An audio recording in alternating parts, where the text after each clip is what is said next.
নমস্কাৰ, welcome to DG learn.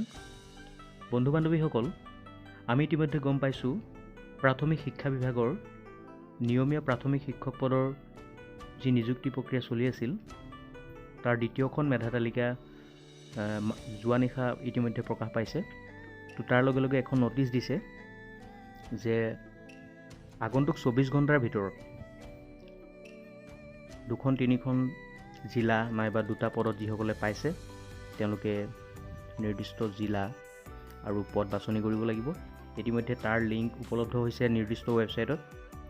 তো আপোনালোকে অলপো সময় নষ্ট নকৰি আপোনালোকে নিজৰ মোবাইলতে সেই জিলা নিৰ্বাচন কৰি লওক নাইবা পদ নিৰ্বাচন কৰি লওক।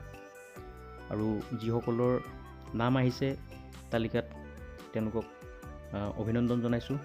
যিসকলৰ অলপ নম্বৰৰ কাৰণে নাম অহা নাই তেওঁলোকে আগন্তুক যি মেধা তালিকা প্ৰকাশ পাব তালৈকে বাট চাওক।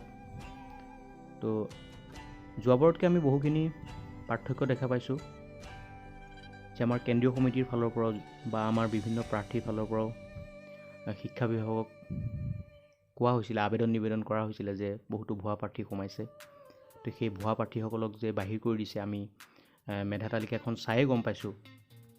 ডিজি লাৰ্ণৰ ফালৰ পৰা সেইদিনা কোৱা হৈছিল যে 28 পৰা 29 তাৰিখৰ ভিতৰত দ্বিতীয় মেধা তালিকা প্ৰকাশ পাব আৰু সেই অনুসৰি প্ৰকাশ পালে। তো ভাল লাগিছে সেই বিষয়ে। বাকী আপোনালোকৰ সঁহাৰিও যথেষ্টখিনি ভাল লাগিছে। ডিজি লাৰ্ণক যথেষ্টখিনি সঁহাৰি দিছে, বিভিন্নজনে বিভিন্ন কমেণ্ট কৰিছে। আৰু মই কেইখনমান মেধা তালিকা দ্বিতীয় মেধা তালিকাৰ সমীক্ষা আগবঢ়াইছিলোঁ, তাৰেও ভালেসংখ্যক মিল পৰিছে। তো পৰৱৰ্তী মেধা তালিকাসমূহো আমাৰ ডিজি লাৰ্ণ গ্ৰুপৰ ফালৰ পৰা আপোনালোকে আগবঢ়াম। তো সহযোগ কৰি যাব আমাৰ লগত। তো শেষত এইটোকে কওঁ, বাকী যিসকলৰ নাম অহা নাই তেওঁলোকে বাট চাওক। আমি যোৱা ভিডিঅ' এটাত আমি জনাইছোঁ যে কাট অফ কি কাৰণে তললৈ নামি আহিব পাৰে। আমি গম পাইছোঁ ইতিমধ্যে এই নিযুক্তি প্ৰক্ৰিয়াৰ লগে লগে হাইস্কুলৰো যিহেতু নিযুক্তি প্ৰক্ৰিয়া চলি আছে, দ্বিতীয় মেধা তালিকা প্ৰকাশ পাইছে, গতিকে ইয়াত পূৰ্ণ সম্ভাৱনা আছে যে হাইস্কুলৰ নিযুক্তি প্ৰক্ৰিয়া প্ৰথমে হ'ব বা ফাইনেল মেৰিট লিষ্টখন প্ৰথমে তেওঁলোকে উলিয়াব। গতিকে কোনেও নিৰাশ নহ'ব এই বিষয়ত। আৰু যিবোৰ মেধা তালিকা প্ৰকাশ পাইছে জিলা অনুসৰি তাতো হয়তো কিছুমান ত্ৰুটি থাকিব পাৰে, আৰু সেই ত্ৰুটিবোৰ যি নিৰ্দিষ্ট ইমেইল দিছে সেই ইমেইলত আপোনালোকে ইমেইল কৰি দিয়ক। কাৰোবাৰ ব্যক্তিগতভাৱে কিবা থাকিব পাৰে আখোৱা। আৰু মেধা তালিকাত হয়তো এইবাৰো কিছু বিসংগতি থাকিব পাৰে বা কোনো যদি তেনেকৈ সন্দেহযুক্ত প্ৰাৰ্থী দেখা পাইছে, নম্বৰ দেখা পাইছে, তো সেইখিনি তেওঁলোকক অৱগত কৰক। তো ভালদৰে মেধা তালিকাখিনি পৰীক্ষণ কৰক আপোনালোকে। তেতিয়াহ'লে আমি নিশ্চয় এটা স্বচ্ছ আৰু নিকা নিযুক্তি প্ৰক্ৰিয়া আমি আশা কৰিব পাৰিম।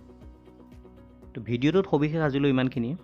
তো যিসকলে এতিয়াও জিলা নিৰ্বাচন কৰা নাই, মই ডেছক্ৰিপশ্যনত সেই লিংকটো দি দিম, ডাইৰেক্ট লিংক পাই যাব তেওঁলোকে। আৰু লগে লগে তাত ক্লিক কৰি আপোনালোকৰ জিলা নিৰ্বাচন বা পদ নিৰ্বাচন এইটো কৰি ল'ব। আৰু আগন্তুক মেধা তালিকাবিলাক হয়তো খুব সোনকালেই ওলাব। তো সেইটো আমি আশা কৰিছোঁ। সদৌ শেষত এটা কথা স্পষ্ট কৰি দিব বিচাৰিছোঁ যে আমাক যিহেতু 3খন জিলা নিৰ্বাচন কৰিব দিয়া হৈছিল, গতিকে শেষ পৰ্যায়লৈকে অৰ্থাৎ ফাইনেল মেৰিট লিষ্ট ওলোৱালৈকে আমাৰ সেই 3খন জিলাৰ ওপৰত সম্পূৰ্ণ অধিকাৰ আছে। অৰ্থাৎ আমি প্ৰথমে যদি এখন জিলাতহে আমাৰ নাম আহিছে তেন্তে পিছৰ পৰ্যায়ত এইটো ভাবিব নালাগে যে আমাৰ অন্য 2খন জিলাৰ পৰা আমাৰ নাম কৰ্তন কৰা হ'ব। সেইটো নহয়। সেইটো ইতিমধ্যে আমি গম পাইছোঁ যে শেষৰ পৰ্যায়লৈকে ফাইনেল মেৰিট লিষ্টলৈকে আমাৰ নাম থাকিব। তো এই ভিডিঅ'টোত আজি যি দ্বিতীয় অস্থায়ী মেধা তালিকাৰ লগত সংগতি থকা এই বিষয়কেইটা আলোচনা কৰিলোঁ। তো এইকেইটা সকলোৱে গুৰুত্ব দিব। ভিডিঅ'টোত আজিলৈ ইমানখিনি। যদিহে ভিডিঅ'টো ভাল পালে তেনেহ'লে লাইক, কমেণ্ট আৰু শ্বেয়াৰ নিশ্চয় কৰক। আৰু যদিহে চেনেলটোত আজি প্ৰথম আহিছে তেনেহ'লে ছাবস্ক্ৰাইব কৰি কাষতে থকা বেল আইকনটো দবাই ল'ব। পুনৰ নতুন ভিডিঅ' এটাত লগ পোৱাৰ প্ৰতিশ্ৰুতিৰে আজিলৈ সকলোৰে পৰা বিদায় লৈছোঁ।